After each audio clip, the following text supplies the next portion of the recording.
Mangoes? What's so special about mangoes? Wow, mangoes have polyphenols in them.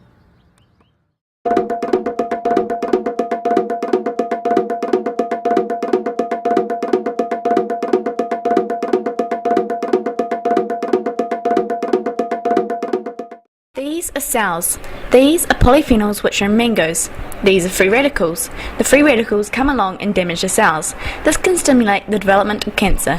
What the polyphenols do is come along and get rid of all the free radicals. They also disrupt the cell division cycle, which is very good because cancer is cell growth gone bananas. Pectin in mangoes decreases the action of galactin-9, a protein that is present in cancerous cells. The type of cancer that is really helped by mangoes is colon cancer. The colon is part of the large intestine along with the cecum, rectum and anal canal.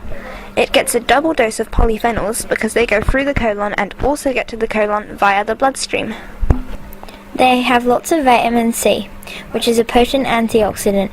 It helps protect cells from those nasty free radicals that lead to cancer. Another bonus is that the polyphenols don't destroy healthy cells like some other chemicals do.